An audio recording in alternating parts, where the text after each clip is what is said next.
Donald Trump. I will be voting for Donald Trump. Welcome to the Precipice, the new show where we're going to be talking everything from politics, social commentary, culture, arts, and everywhere in between. A few weeks ago, Casey Neistat released a wildly convincing video as to why he will be voting for Hillary Clinton. Definitely not because she paid him to say that. While his arguments were thoroughly researched, based in fact, data, and evidence, essentially his argument was, Donald Trump is mean. So far as I'm concerned, there's really only one thing you need to know when it comes to who to vote for in this election. Hillary wants to take babies. And no, I'm actually not talking about abortion. Throughout the campaigning process, we've seen Hillary bring up Russia time and time again. Whether it's running Pepe memes, or blaming Putin for hacking her emails, being behind WikiLeaks, and everything else under the sun. Too bad she can't blame Putin for the FBI reopening her case. But why? My generation has never had a problem with Russia. So far as we're concerned, they're on the other side of the planet. We have no contested borders, and we really have no issue with them. I think a lot of people in my generation see a potential friendship with Russia, a potential to have two powers come together to work on something for the better of the entire world. And that brings us to Syria. Right now, we're having a bitch fit with Russia in Syria because he's backing this guy named Assad, a guy that we're not a huge fan of. Now, for whatever reason, Russia's backing Assad, and we're not huge fans of that. But the most important thing here is that Russia is working with the Syrians to try to take out ISIS. Does that sound familiar? But for some reason, Hillary seems hell-bent on pushing resentment and hatred propaganda against Russia to our own people. Sorry, Hillary, not interested.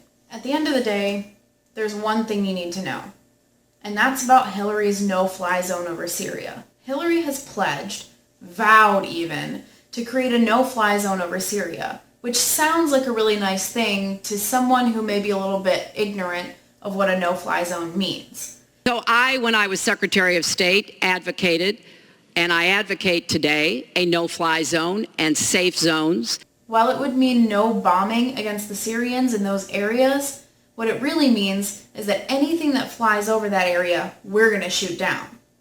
Seeing as Russia is doing some serious fighting over in Syria as well, they're going to be flying over a lot. So what happens when a Russian plane flies through our no-fly zone? What about the option of controlling the airspace so that barrel bombs cannot be dropped?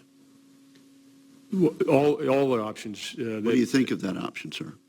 Right now, Senator, for us to control all of the airspace in Syria would require us to go to war against Syria and Russia. Basically, we have two options here. Either we can let that plane go and decide to go with a non-aggressive route. But in the end, all that does is invalidate the enforcement of that no-fly zone in the first place. Essentially, it's like it's not even there. It shows weakness among our military, something that we never want to show to our enemies. So the real option is option 2. Shoot it down. Now what that means is much more serious. Shooting down a Russian plane in a Syrian no-fly zone would be an act of war. And this wouldn't be some small, petty war.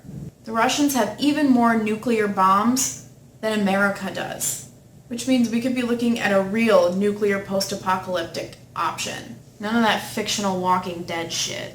I'm talking to you, Glenn. Even in a best case scenario, if it didn't come to nuclear war, we're still looking at a world war. We have pacts with other countries all over the world to fight for them and that they will fight for us. This means that if we decide to commit an act of war against Russia, all of our allies are going to be pulled into that war as well. So we're not even just talking about an American versus Russian war. We'll be pulling in tons of European countries, even Middle Eastern countries, dragging their men and children off to war to fight our battles with us. And this is a battle that none of us even want in the first place.